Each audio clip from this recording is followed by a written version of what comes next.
Oi pessoal, eu sou a Alessandra Andrade, gestora do FAP Business Hub, e nós estamos aqui com o podcast Fábrica. O que é o Fábrica? O Fábrica é o nosso programa de desenvolvimento contínuo de negócios que a FAP propicia para os seus alunos e ex-alunos de toda a instituição. Hoje a gente está aqui com o professor Marco Antônio, que é um dos nossos mentores no B-Hub, mas olha, a gente tem aqui um roteiro lindo, vocês estão vendo, né? Ele preparou uma folhinha também, com um monte de resposta, mas eu vou contar para ele que eu acabei de jogar fora esse roteiro, que a gente tem muita coisa para falar. A gente vai falar de empreendedorismo de impacto, a gente vai falar de sustentabilidade, a gente vai falar de Amazônia, a gente vai falar de luxo, a gente vai falar de tecidos, de estamparia. Tudo isso, gente, é o Marco Antônio. Marco, bem-vindo! Muito obrigado pelo convite de estar aqui contigo. Vamos caminhar nesse não roteiro que você falou, que agora a gente vai... Eu me preparei tanto. ele chegou com essa folhinha assim, eu não resisti, só para dar esse susto aqui, uma emoção. Marco, como é que começa a sua história? Como é que você constrói a sua carreira? Que ela não é simples, mas como que você foi despertando as paixões que eu sei que você tem? Tem mesmo só 25 minutos, eu tenho barba branca, eu começo a história lá atrás. Vamos para a parte... 3 minutos, valendo! Então, assim, queridos, assim, eu tive várias experiências na vida, isso vai de serviço, comércio, indústria, de tentar coisas sozinha. Se eu fosse começar, eu ia começar lá quando eu tinha uns 8 anos de idade. Quando eu descobri que eu podia vender pipa, eu fiz um monte de pipa, acabou o público das pipas, eu descobri que a gente precisa entender o que acontece em volta. Acho que esse é o melhor exemplo do que é ser empreendedor, né? Todo o dinheiro que eu tinha eu botava para comprar coisa, no final não sobrou nada, sobrou um monte de pipa, que eu tive que trocar por doce, bala, alguma coisa assim, que uma lojinha, né? Uma mercearia não... Uma vendinha. Uma vendinha comprou e trocou para mim, então eu tive lucro. Eu tive muita bala para comer durante muito tempo. Como começa essa brincadeira, começa assim, quando eu me dou conta que é possível fazer coisas e, de alguma maneira, receber por elas. Sabendo, não sabia receber, mas recebia por elas. Qual é a troca? A minha trajetória está ligada muito à capacidade que eu tenho de desenhar. Então, meu primeiro emprego foi aos 14 anos fazendo estamparia, desenhando estamparia. Acho que eu sabia fazer estamparia, mas quando eu cheguei lá na empresa, eu descobri que eu não sabia, tive que aprender, eu brinco, na pele. Eu não tinha professor, quem tinha era um funcionário que desenhava, e eu chegava perto dele, ele se escondia de medo, porque ele tinha medo de perder emprego. Então a primeira coisa que eu tive que aprender, depois eu sei o que eu fiz, mas não tinha nome, era, de alguma maneira, fazer um contato com essa pessoa que não fosse reativo. Isso eu consegui depois de 3 meses. Porque eu sou insistente, sempre fui. Depois disso eu fui para lingerie, foi quando eu descobri que existia corpo feminino direito. Até aquela época eu não sabia como é que era. E só aos 18 anos fui trabalhar numa empresa de lingerie. E eu tive um tutor, aí sim, uma coisa que talvez tenha me levado a ser professor. Né? Uma pessoa boníssima, seu Túlio, que era um italiano formado no Liceu de Artes da Itália, e que desenhava numa mesa linda, aquelas coisas que hoje a gente põe tudo no computador, mas era aquela mesa, uma prancheta linda, eu ficava com a maior inveja da prancheta dele, e ele me adotou como filho, e eu fui aprendendo com ele a desenhar, mas uma das coisas que eu tinha que fazer era desenhar lingerie. Ele me fez desenhar a mulher, encostando na mulher para entender onde é a cintura, onde é quadril, onde tem a altura de seio, como é que é as costas, que tipo de formatos de corpo. E ele era um bom vivan, mas ele era um empresário que exportava toda a lingerie. A gente está falando isso quando as lingeries só eram preta e pouca gente comprava, vermelha então ninguém comprava e bege. Então nós estamos falando aí do começo das lingeries que grudavam no corpo. E aí nessa brincadeira eu fui fui fazendo coisas, e aí eu fiz essa experiência com ele, foi bárbaro, porque eu trabalhava na comunicação, trabalhava no que depois vinha a ser marketing, trabalhava no desenho do produto, ia lá ver o produto, tinha que cheirar produto, né? Tinha que ir no chão de fábrica, isso sempre foi um lugar que eu estive, o chão da produção. Eu cresci dentro de uma metalúrgica, meu pai tinha uma metalúrgica, e quando ele faleceu muito cedo, eu tive que assumir, não tendo idade para isso, eu tive que assumir o lugar dele por causa da família. E eu fui fazer financeiro, esta é a parte triste da minha história, né? Financeiro para mim consome a alma, mas eu aprendi a ganhar dinheiro. Né? Mas você sabe que isso de você falar que isso me consome a alma, assim, nem todo mundo tem aptidão. Não. A gente tem mais aptidão para algumas coisas, menos para outras. Mas a gente precisa entender um geral até para a gente saber gerenciar ou o que perguntar, não é? Eu ia falar, o que eu fiz? Contratei alguém de financeiro depois que eu já tinha apanhado no financeiro e falando assim, tem gente mais inteligente que eu, mais potente que eu, mais capacitada que eu e isto é uma área para essa pessoa. Não, eu posso olhar e falar assim, porque eu sei o que eu tenho que corrigir, onde eu quero chegar. Né? Aí a gente faz gestão, né? Aí eu comecei a trabalhar com isso, ganhei dinheiro. O Brasil tem umas coisas legais, em alguns planos que a gente teve, planos econômicos que a gente teve, tinham as maracutaias que a gente fazia em banco, maracutaia, coisa antiga de gente que tem barba. Tinham jeitos de você ludibriar e ganhar dinheiro, botando dinheiro em cima de dinheiro, e eu aprendi a fazer isso. Meu pai teve muitos... Era o overnight? Amigos. No overnight, não, na poupança. A poupança escalava e você não tinha dia certo. Se você fizesse direito, você botava juros sobre juros. Eu paguei 13º e férias da empresa só com movimento bancário. Não, mas isso é uma coisa que, independente do momento financeiro, econômico, político, uma boa gestão financeira, uma boa gestão de fluxo de caixa, de investimento, é fundamental para as empresas.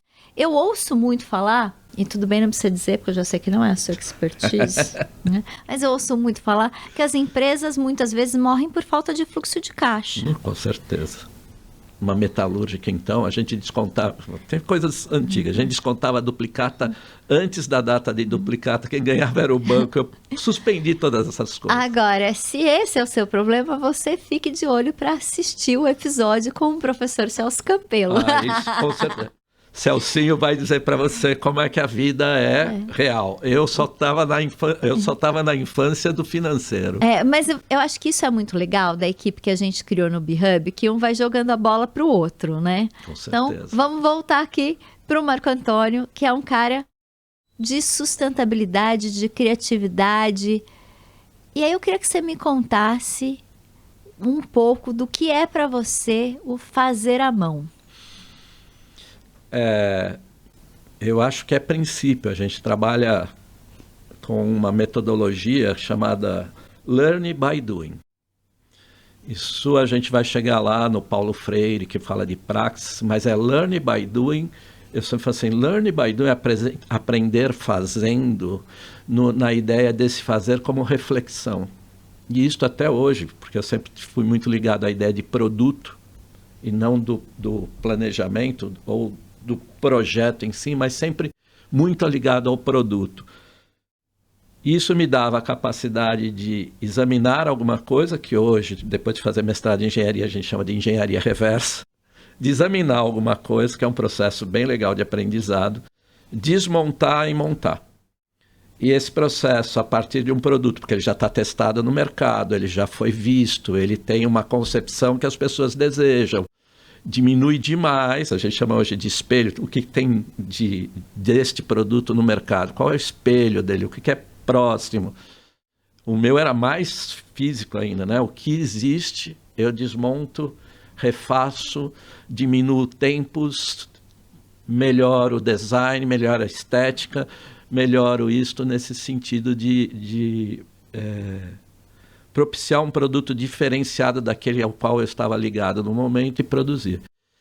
E nesse processo, a ideia de fazer à mão começa a ficar ligado muito à ideia de resíduo. Eu detesto resíduo. O menor resíduo possível é o que eu gosto de gerar. Tanto que meus alunos ficam bravos comigo que eu mando: o material de vocês tem que durar até não sei quando, não tem desperdício. Assim, porque para mim, que vim de uma indústria, o resíduo dizia que você estava fazendo alguma coisa que podia ser melhorada. Então, isto foi me levar para a sustentabilidade, não no primeiro momento, mas foi levar por uma coisa de eco-casa, economia. Então, a ideia do ecológico, eco nesse sentido da casa que você mora, e que o desperdício é uma falta de design, por exemplo, mas ele é cultural, né? Ele não é uma falta de design, é uma questão cultural, né? O desperdício, sobra as coisas. Eu nunca admiti. E não é que eu sou murrinha, né? Murrinha é quem economiza até. Pelo contrário, adoro o excesso. Mas quando eu estou ligado ao processo de criar, ao processo de planejar, produzir, e principalmente ao produto, resíduo para mim entra na caixa do não quero isso. Isso otimiza muito processos anteriores. E custos, né? E custos, com certeza. Então, quando alguém está pensando em montar um negócio, ele precisa minimizar o custo, o impacto o máximo possível. Acho que ninguém tem investimento infinito para ficar fazendo, porque depois não tem retorno disso, né? Ele tem que ser saudável. Né? Então, esta foi a minha entrada por uma questão de sustentabilidade. E no decorrer do tempo, depois de ter um monte de experiências na vida, no comércio, no serviço, eu já tive produtora de cinema, já fiz muita animação. A gente foi pioneiro nesses processos de fazer animação no Brasil por causa do computador. E aí, essa ideia da sustentabilidade que veio logo depois, né? Ela não é tão longe da gente. Quando eu estava na faculdade trabalhando com design, minha área é muito a moda, né? Muito têxtil.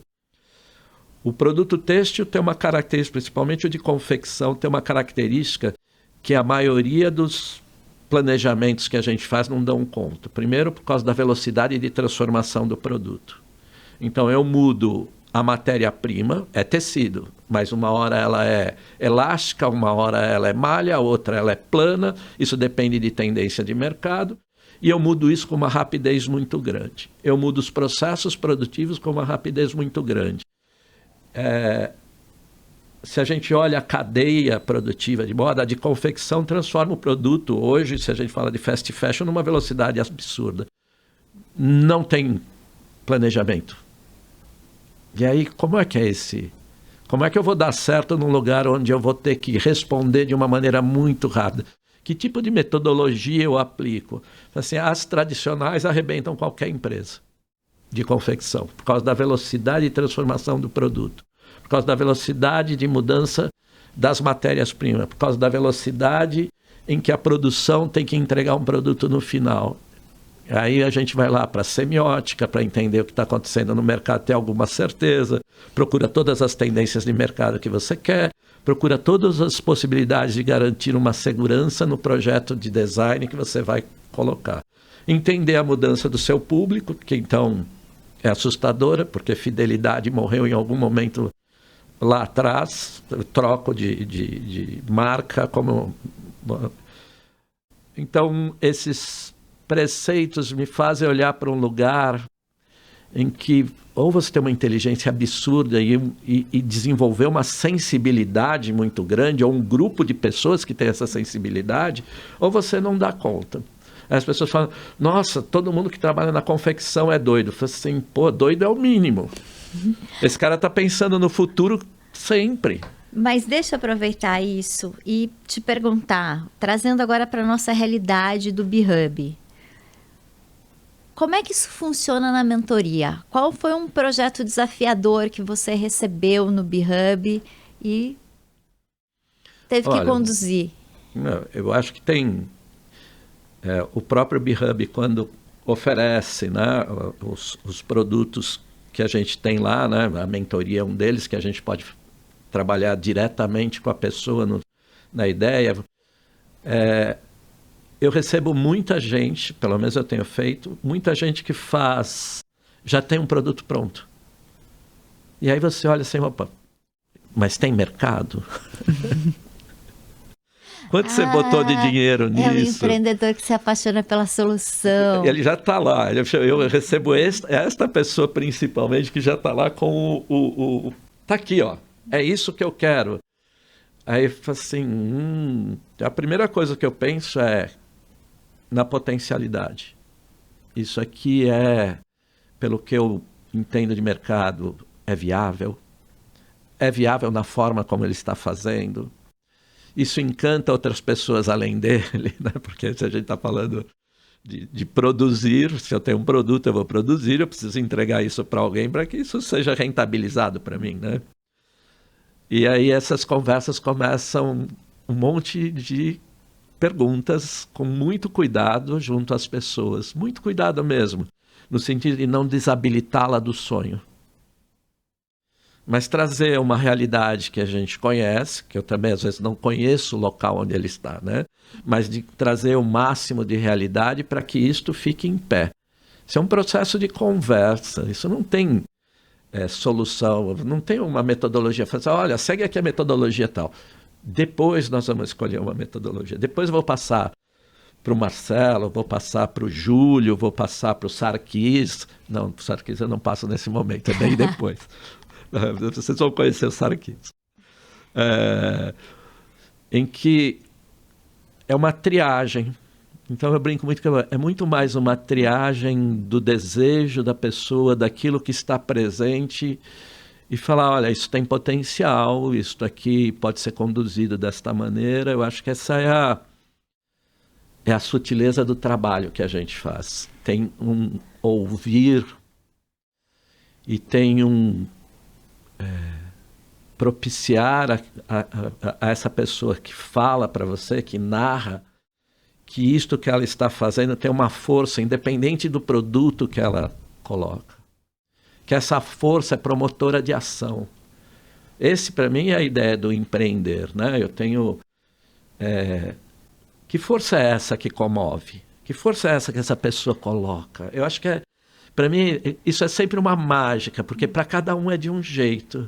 E eu acho que a gente tem uma responsabilidade muito grande, porque a gente tem dois lados de responsabilidade. A responsabilidade com a responsabilidade que o aluno está assumindo quando ele resolve empreender, né? Porque tem uma série de coisas que acabam, né, sendo envolvidas de futuro, mas falando em futuro, a gente tem a responsabilidade com o sonho, né? De preservar isso, de incentivar. Eu acho que é muito triste quando a gente tem um aluno que chega com uma ideia e essa ideia é frustrada, né? Acho que tem um caminho para isso, de autoinvalidação, né? De sentir, de experimentar e do próprio empreendedor abandonar a ideia, né? Não a gente criticar. Não, eu acho que nunca é abandonar, é transformar, é modificar. Isso aqui é o princípio, isso tem uma força danada, mas ele tem que ser modificado, porque vai encontrar realidades que aquele primeiro approach que você coloca não vão dar conta, né? Não vão dar conta. E como é que você não desabilita a pessoa? Porque desabilitar é um ato comum que a gente faça. Crítica, blá, blá, blá, isso aqui não se sustenta. Se você estiver no mercado, então, você está concorrendo. A pessoa vai virar para você e falar assim, mesmo que ele seja ótimo, ela vai falar assim, eu tenho um produto similar, eu quero que você se dane, o seu produto é ruim. Você está concorrendo, não é tão amigável, né? O cara está lá no mesmo espaço que você, ele não quer mais um, né? Não quer dividir isso. Numa visão bem empresarial de estou protegendo o meu mercado, né? De proteção de mercado, que eu desacredito, tá? Eu acho que é outra coisa que a gente vive hoje. Marco, o tempo voou. Eu queria falar de Amazônia, de uma série de coisas. Não, nós não temos mais tempo. Já foi, já acabou. Já foi, nós vamos ter que fazer um outro episódio para falar de sustentabilidade, para falar de uma série de coisas. A Amazônia é o melhor lugar do mundo para você mudar a sua percepção. Detesto a palavra mindset, mas é mudar o plano de pensamento que você tem. É outra realidade, faz você respirar diferente. Eu acho que é um lugar para explorar, e esse é o lugar onde eu cheguei com a sustentabilidade. Então, olha, se você quiser saber mais de sustentabilidade, se você quiser saber mais de inovação, Se você quiser mudar o seu mindset, porque eu gosto dessa palavra, né? O seu mindset, mas principalmente se você quiser criar, nosso professor mentor, Marco, está com você nessa jornada toda. Então vem com a gente, vem para o B-Hub, vem participar do Fábrica. Obrigada, Marco. Obrigado, agradeço a paciência de vocês e essa condução maravilhosa da Lê, porque eu falei assim, cara, eu vim aqui para falar durante 25 minutos tudo, não deu. Obrigada, gente, até o próximo episódio.